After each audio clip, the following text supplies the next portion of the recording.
Hello and welcome to the show. This is the Failsafe Fitness Golf Show hosted by yours truly, Michael Joshua, owner of Failsafe Fitness Limited. This is going to be a very different show this week. We're going to go through the top 5 things that have come across my email list over the last couple of months. There's a couple of honourable mentions as well. Before we do all that, we will get into what I've been up to this week. Obviously, new car, couple of delivery problems. I apologise to those couple of people who I had to let down at the very last minute last week because I was waiting for the car to be delivered and it never got delivered. Excuse me, what? So yeah, control what you can control. I made the assumption that someone was going to do something and they didn't end up doing it. So yeah, apologies to those couple of clients that I had to let down. I'm sure you understand, but yeah, open air apology. Thank you very much. I do apologise. And it just goes to show you need to, if you don't plan, I plan pretty well, I think. And then something that you can't control happens, it gets it in the way. But yeah, so that was that. Golf course, Himley is looking to be open inside the next 10 days. So from listening to this, which will be around midweek, we're probably looking at about 10 days after that. So not next Monday, but the Monday after, we should be up and running and playing golf. That would be amazing, providing we don't get too much rain between now and then.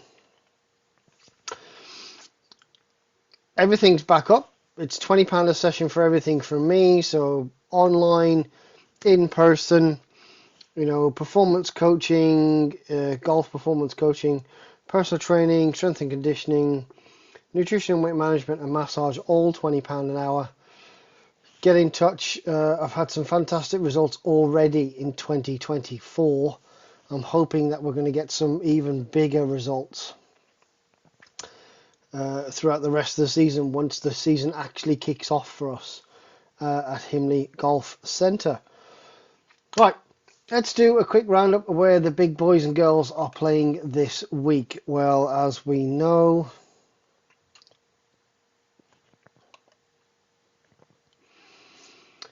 PGA Tour, they're at the Zurich Classic in Louisiana. It should be fun for them. LPGA Tour have the JM Eagle LA Championship going on. There's a 9 million prize fund for the PGA Tour. There's 3 million available for the LPGA Tour. Ladies European Tour are in South Africa.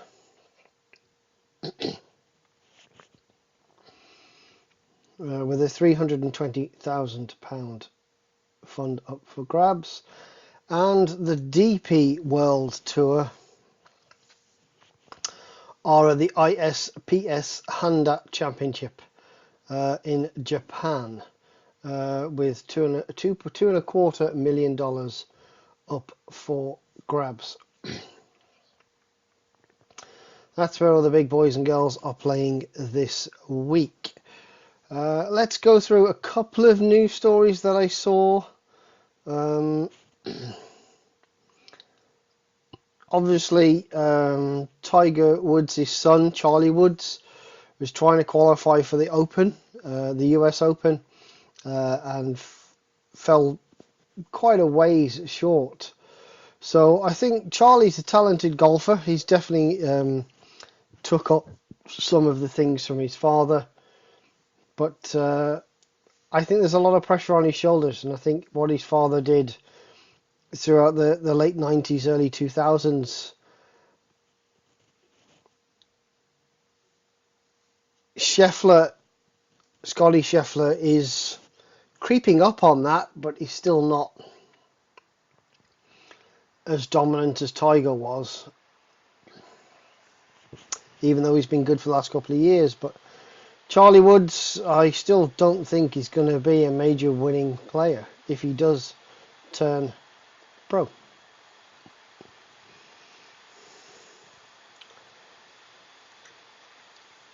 And then just something that caught my eye was commentary for the Masters has took a bit of a hit this year. You know, we Sky Sports and what have you had like Ewan Murray and Butch Harmon, Paul McGinley, Dame Laura Davis, Nick Faldo. Now, I love Dame Laura Davis. She's an absolute legend. She does speak her mind and it's good fun. I think Butch Harmon has been around the game long enough to be interesting enough. And he's still, you know, people do still go and see him. He's still a coach that's working, even at his age. Ewan Murray, not so much. I'm not much of a fan. I don't think he adds much to a broadcaster than being a younger former player. Paul McGinley, I've never really liked as a golfer, as a player, as a person. So, you know, I kind of get it. But Eddie Pepperell said that it was nauseating stuff from all the old timers. I'm sorry, Eddie. One day you're going to be an old timer. But what have you ever done with your career? Had a couple of good years, I suppose, on the DP World Tour. Never really broke through in America. Haven't won a major. Come back to people when you're relevant to the game of golf again. Is my response to Eddie Pepperell slagging off those people.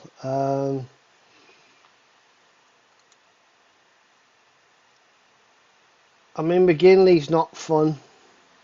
Butch Harmon's a great insight into the player's mind. And I think Dame Laura Davis, I could stand and listen to her all day. Her quips and her comments and her honesty about the game is just fantastic. And her love of the game definitely comes through. So I don't think it's as bad as what people were making out. But there's a couple of changes I'd like to make at Sky Sports, and McGinley going and Andrew Coltart to be gone as well, because he just annoys me. But yeah, I just thought it was interesting that, you know, Eddie Pepperell was taking, and he's not a great player. He never won a green jacket, so until he's relevant to the Masters, then the old timers can keep going for what I like. And those are a couple of news stories that just caught my eye this week. So let's get into the meat of the show, shall we? And your questions answers has been interesting over the last couple of months, listening to some feedback and getting some emails from all you people out there. So your questions answered, and we're gonna go through these kind of in the order that I like to go through. So a lot of people are asking about grip. How should I grip my club? I've got a different grip. I interlink or I overlap or I baseball grip. And if you watch someone like yeah,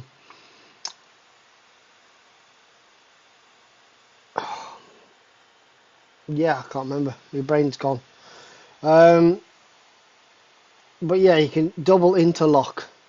Padraig Harrington, that was it. See, I've had a breakdown already this week. Padraig Harrington with his driver double interlocks 2. So instead of having interlocking 1, he interlocks the 2 fingers and gains some speed that way with his driver. So it's very interesting. So when people say I need help with grip, so let's be honest, the way you grip the club, it's the only contact you have with a golf club is your grip.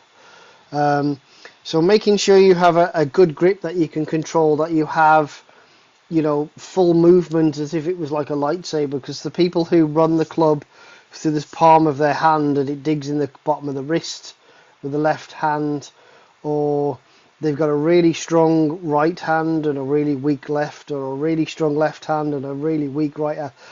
Those grips are the ones that hook and slice. They lack a lot of speed.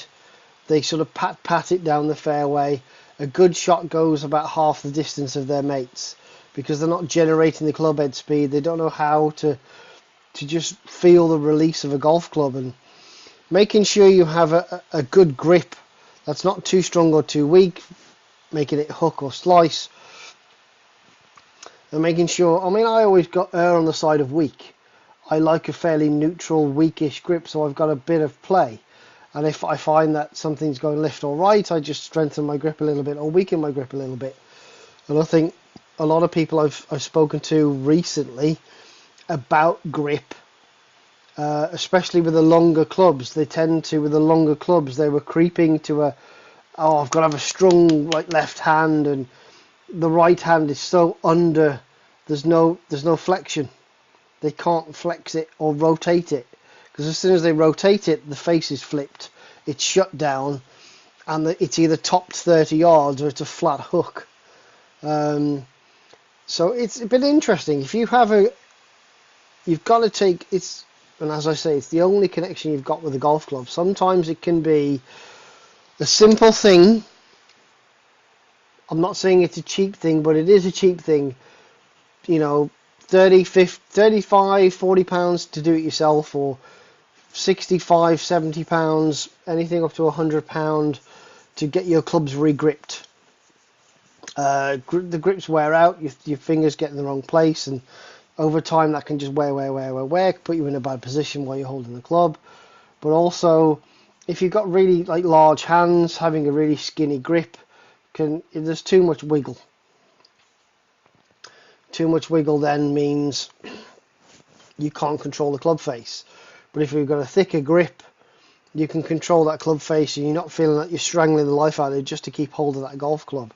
So sometimes a change of grip, as in physical grips on the golf clubs, can make a massive difference to the way your grip on the club feels and the way you can control the head of the club.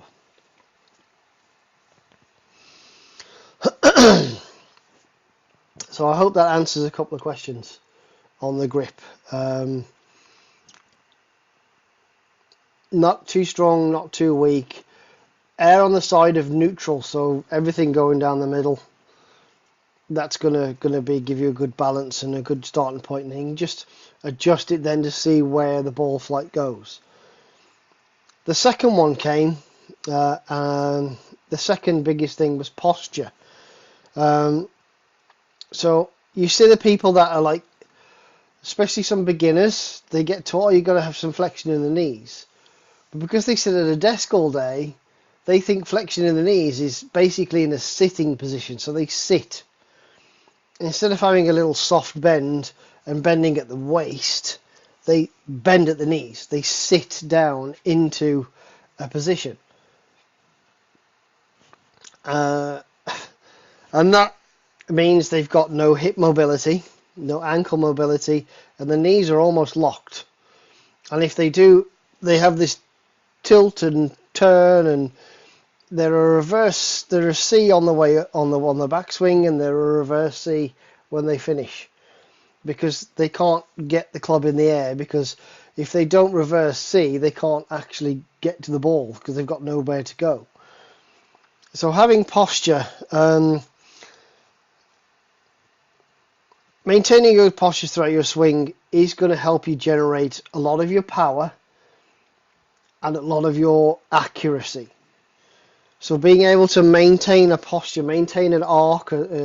You hear someone, a few people online talk about this circle that goes around your body. Danny Maud on YouTube is a big one for this. Your club goes round in a circle.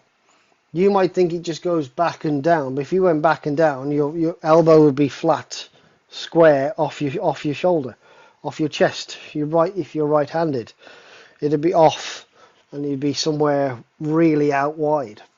But people get into this bad posture with the sitting in the knees, for instance, and it just creates a bad swing arc, a bad spin path, because then they got straight up, bend their arms, loads of bend in the arms, and they chop down at the ball. So because of their bad posture, they're hitting down at the ball, which they hear about online. I'm hitting down. They might be down. There might be 10 down at the ball. But the idea of hitting a ball 10 degrees down, the floor's in the way. So they get these big chunks or these big tops because the club bounces through the turf and tops the ball. And I keep watching videos, hitting down, it's not going anywhere. Well, because of your posture being sat on a weird, and your club is going on a weird plane, you're not really, but you're bottoming out of your arc too early, or you're reverse seeing, trying to get into the air, and again, that causes you to come in too steep, and you knife it. So posture, easiest way to do posture for me has always been take hold of the grip of the club, arms out in front of you, and then I want you to do is hold that club about belly button height. Then I want you to small soft bend in the knees and just let the club fall away from you. Like you're giving a knighthood to somebody. So club grip down by your belly button, little soft bend in the knee, let the club drop to as low as it can, as if you were going to give someone a knighthood. And then from there, just from the waist, put the club on the floor. And that should then be a quite athletic position. You can maneuver yourself around your body. Imagine there's a big pole running through your spine. So your chest and your spine and your waist can rotate around that pole, and the club is free swinging.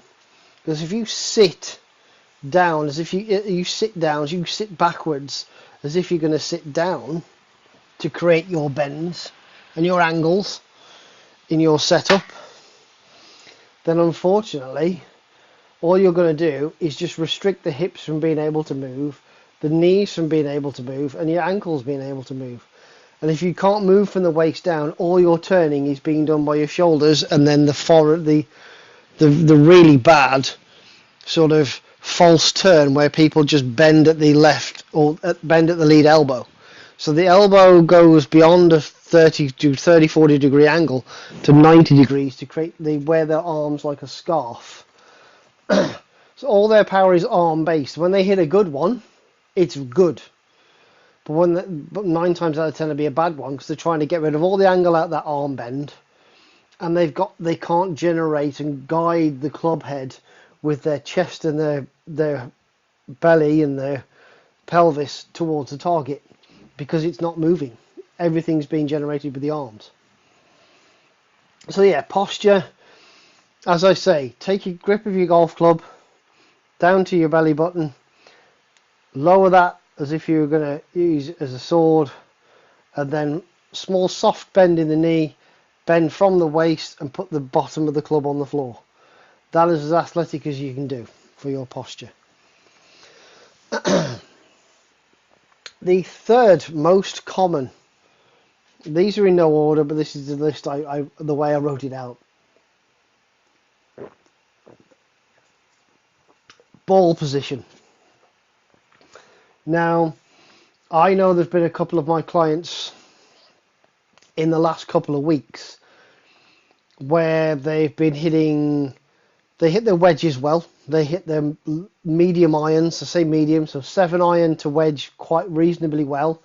Compression's good, ball flight's good, but anything higher than a 7 iron, because it gets longer, so 5 iron, hybrids, 3 woods, drivers, they've been told, ball positions this, ball positions that.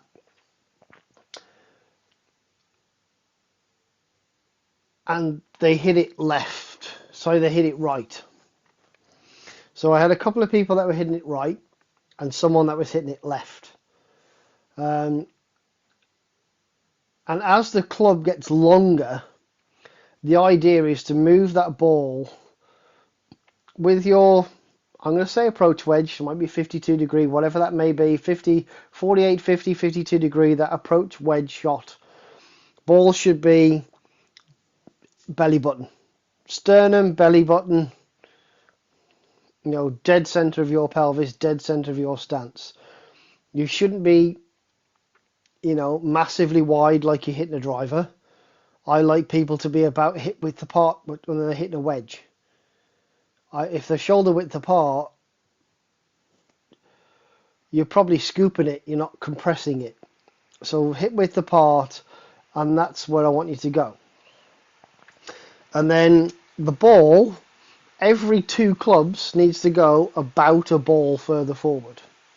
So half a ball, half a ball, half a ball, all the way through the bag, or a third of a ball.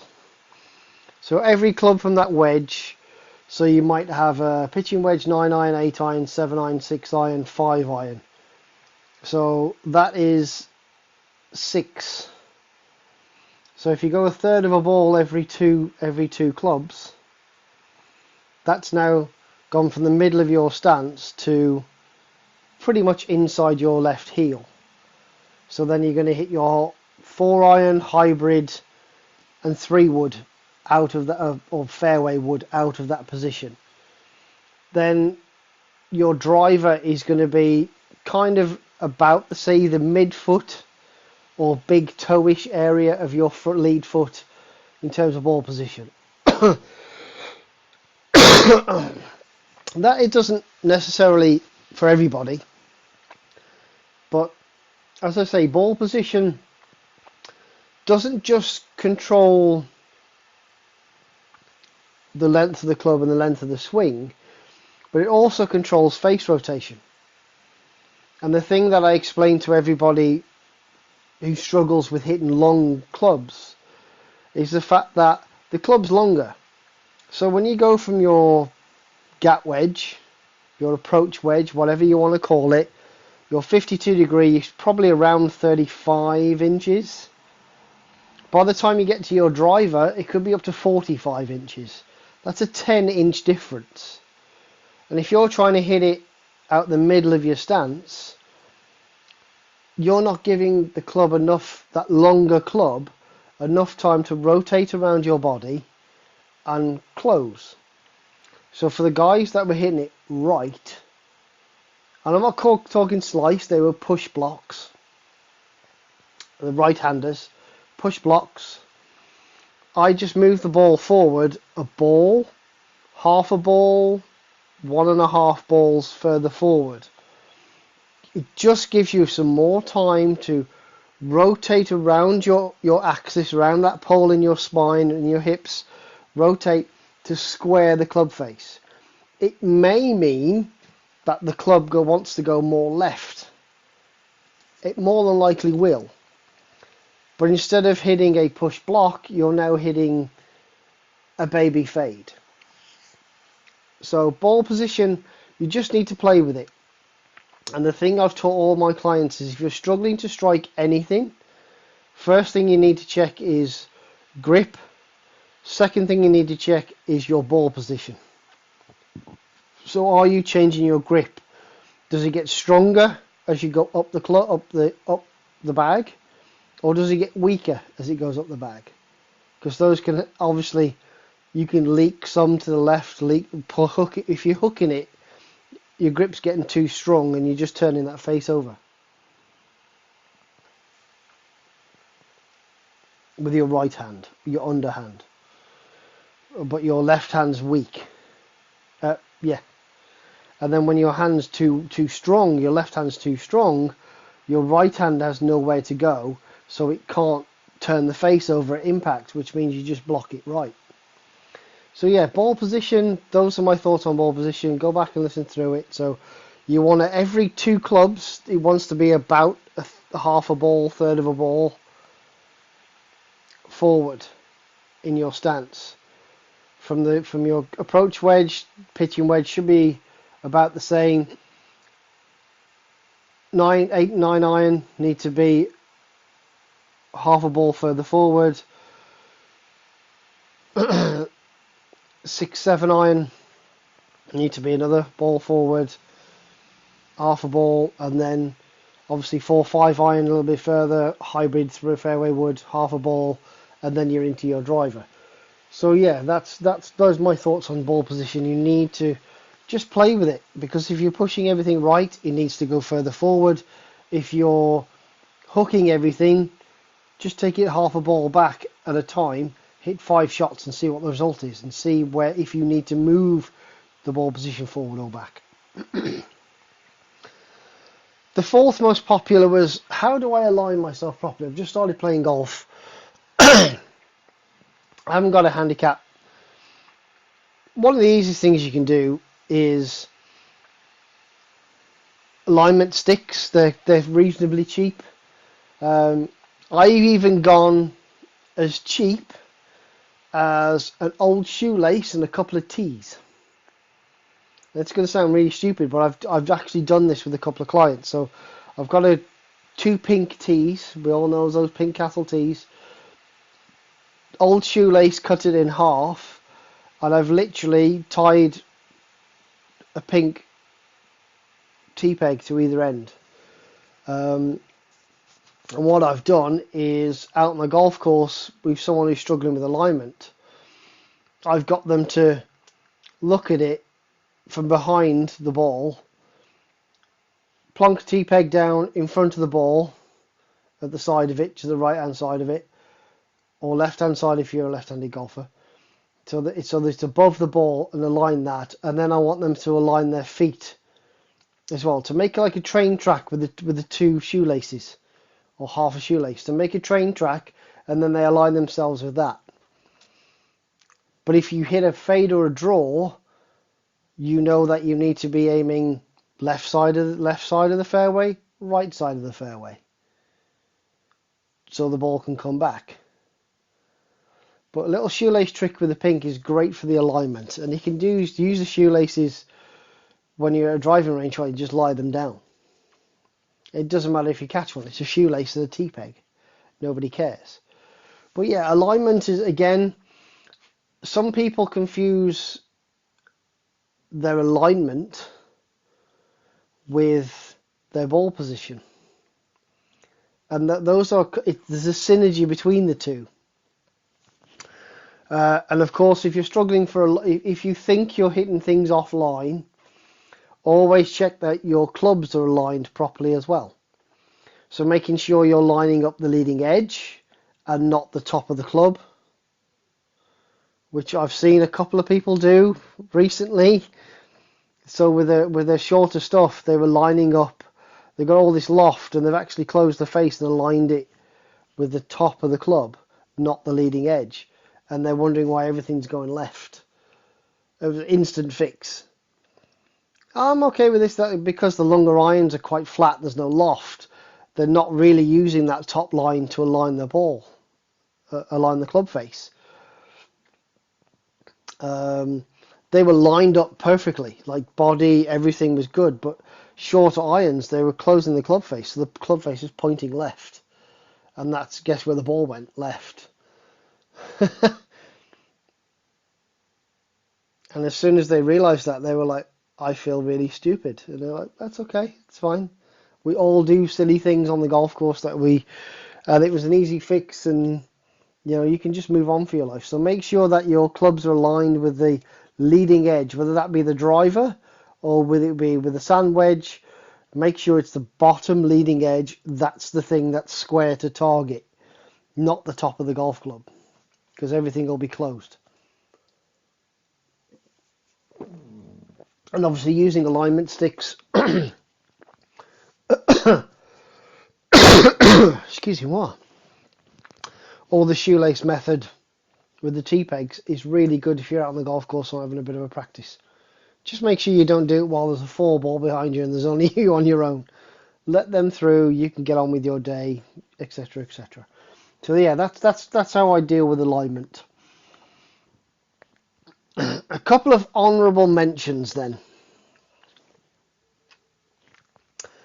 So the first one was, and I've seen this from a couple of my clients, and I've given them some work to do away from the golf course. So a couple of core strengthening exercises that are very simple and very easy that anyone can do, and I will let you know them right now. So the first one is what I call dead bugs. So dead bugs is you lie on the floor with your back flat on the floor, your knees are up at 90 degrees, and your hands are out in front of you as well, above you. And what you're going to do is you're going to take the back of your left hand and you're going to touch it to the floor. And the heel of your right leg is then going to outstretch and touch to the floor. And then you're going to bring them back and you're going to swap. So that's a dead bug. So back of the hand to the floor, opposite heel to the floor, bring them back, swap, go again. And I said just do that 30 reps a day,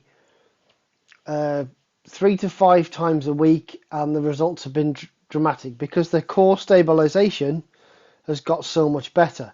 You can also do this exercise stood up. So you can raise your left knee and your right hand and bring them down, and then right leg and left hand into the air like you're marching. And it's a simple, silly exercise. You'll look stupid doing it, but if you're over the age of 60 and you haven't hit the gym in 25 years, the second exercise, the stood up version of the dead bug, is going to help you build some proprioception and some balance. And that's also, when you hit your golf clubs, is going to give you a bit more power because your core strength is increasing. And once you can do 30 reps of the stood up one in a row, you can then have a go at the lay down dead bug version. And those two exercises are going to give you core strength. Even as a 20-year-old guy, you can build core strength using this exercise. It's a challenging coordination proprioception exercise. But a lot of people I see,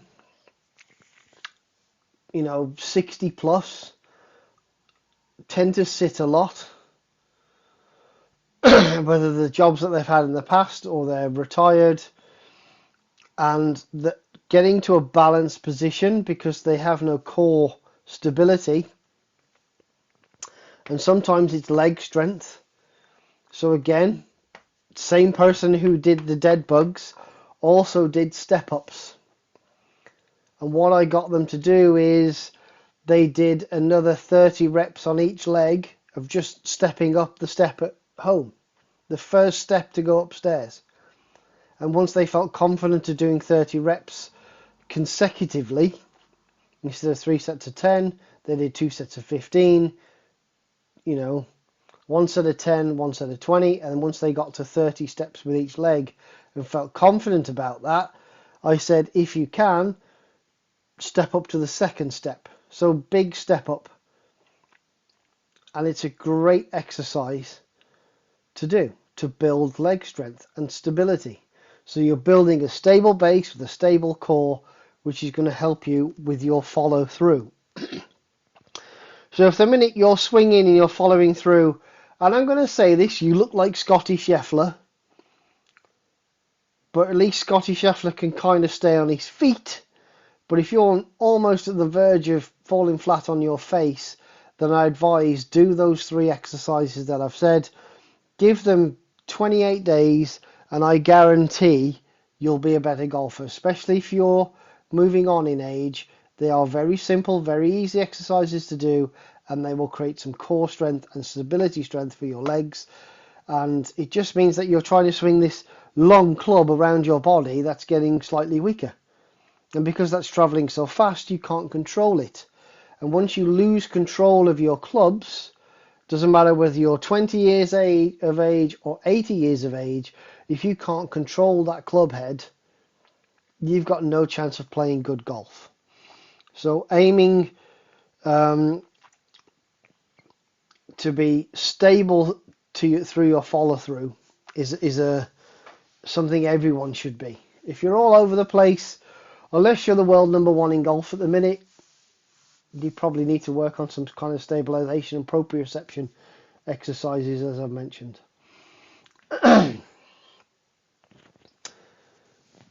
The other honourable mention was swing plane. People say, the swing plane is the imaginary path the club head travels during a swing.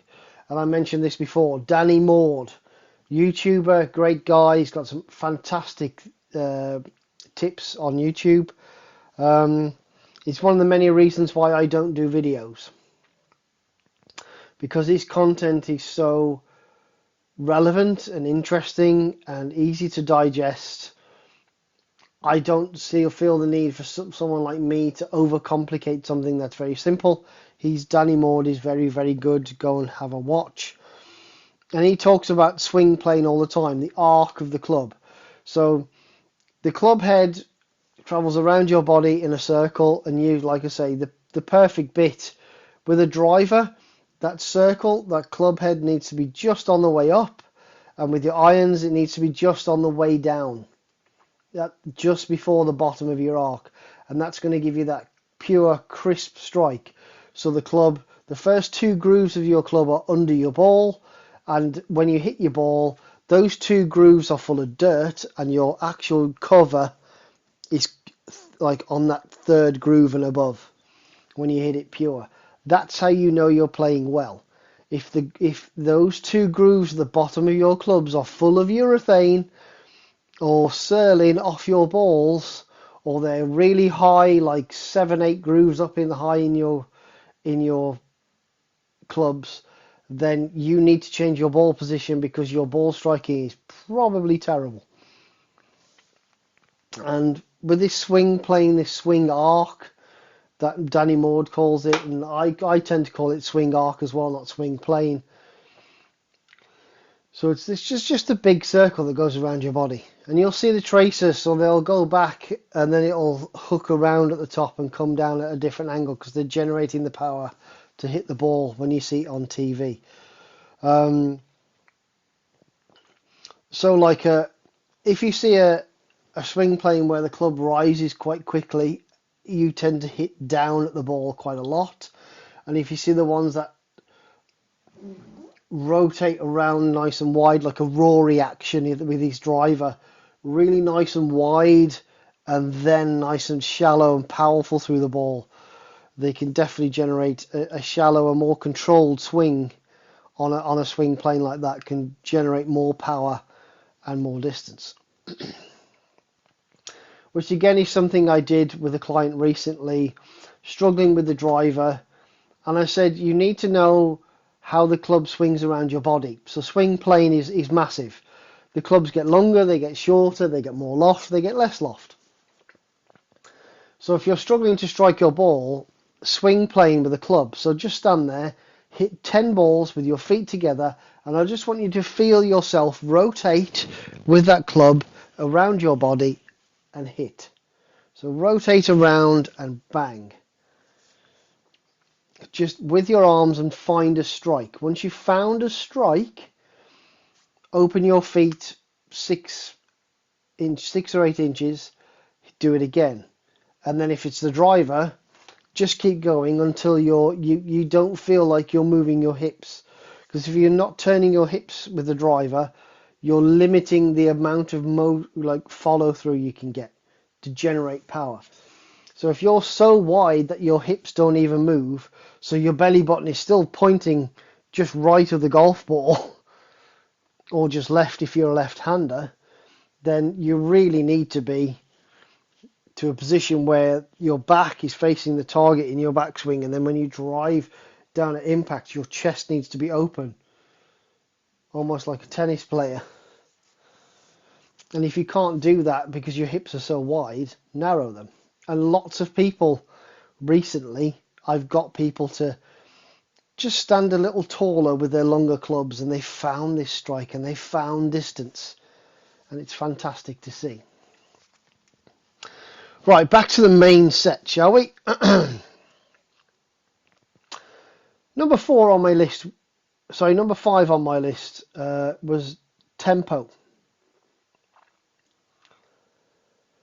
Now, this is something I think everybody needs to find, and the drill I've just explained about keeping your feet together, that tempo You can either go little soft half swing, find a strike, and then 3/4 swing, find another strike, and then almost to the top of your swing and find a strike. I tend to do little half swings to find a strike because people then get the confidence. They see the ball launch, especially with driver, and then we get them to go 3/4. Then we make them to go a little bit harder, and then they're finding the middle of the ball. So, but tempo has a big part to play in the golf swing for me. I think I've seen a lot of long drive guys, Martin Borgmeyer being one of them, talks about he likes to keep moving. And a lot of us golfers, you'll see it with your friends when you go and play this weekend, they will be static, stiff. Like if someone's handed you a trophy of a golfer, that's how some of your friends will stand at address. So they're just this stick figure on top of a pedestal, on top of a trophy. That's how stiff they look. There's no flow or mobility, and I've tended to start to a little press into my left foot to push myself away in my backswing. That's just helped me generate a little transfer of weight from the front foot to my back foot to take the club head away, and it's helped me generate a little bit of extra power, and it's given me a nice flow with my longer clubs, my long irons, and my driver. If I didn't do that and I was static like I was before, there was a lot going on in my head when I'm static. But if I'm thinking, okay, press and pull, press and away. So tempo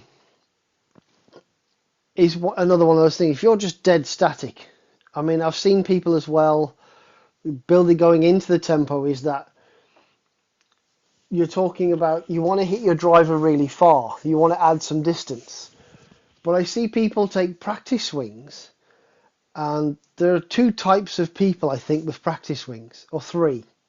Apologies. The three types of people who build tempo in these ways, and you'll recognize them again. You've got the one that doesn't take a practice swing ever. And they're the ones that they'll either be brilliant for 3 holes or they're awful for everything, because they're not doing anything to get used to the club they've just changed from. They'll chunk a driver, they'll miss it in a hybrid, and they might play well with their wedges. I know you're at home going, yeah, I know a couple of people like that. So the people that don't take a practice swing at all, those are the people that they need to take practice swings. They need to learn where the club's grounding out. That's where the ball needs to be. I can hit the ball from here. The second type of people are the ones that are absolutely sort of Padraig Harrington style, hammering it, absolutely swinging out of their boots in the practice swing, and then when they actually hit the shot, they've just pit-patted it down the fairway. And again, they have the mixed results because they're priming this big engine, big pump, and then they hit this little pat shot, and it either ends up going really short or really high.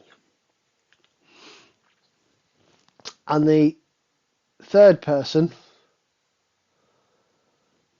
is the one that takes a practice swing and they're not really taking a practice swing. They're just kind of waggling the club about. They're not swinging the way they would hit the ball. And then they'll step up and hit it. And all three of those players are inconsistent as hell. Because, yes, we want to prime the engine Padraig Harrington style when you're on the tee. So you're priming the engine with the driver, a couple of big fast swings, then you're going to take a swing that's going to match the one you're going to hit the ball with, and then you hit it. So you're building your tempo. The longer the club, you need to generate some more speed. You need to be a bit more aggressive. And And if you take a couple of fast swings, your fast twitch muscle fibers in your body are firing. You can then slow that down a little bit, but still make a good contact and get good distance. That's what you need to do with your longer clubs. With your irons and your whatever, up to, hybrid, fairway woods, hybrids, irons, up to about 7 iron, you need to be practicing at the speed that you're going to hit that shot to give yourself a mind's eye view of, yeah, that feels about right. That's about a 150-yard swing. That tempo is going to be great. Because if you can set that tempo, you can swing freer at the ball. And the more freer you can swing, the better shots you'll play. That simple. But tempo plays a big part. And I think for me, I found this little step into my left, into my front side, to then push myself away from the ball into my backswing, has just given me a nice flow in my swing. So, something that's smooth and consistent is always very good. But if you want to John Ram it, if you only want to go sort of a half to 3/4 and absolutely pile the speed on, as long as you can make good contact with the golf ball, I don't care. We see plenty like Sunjay Im,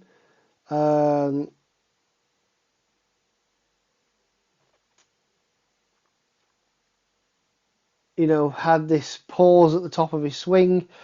A few Asian players have it as well. Matsuyama had a bit of a big pause for a while, so he used to pause at the top of the swing and then go into it.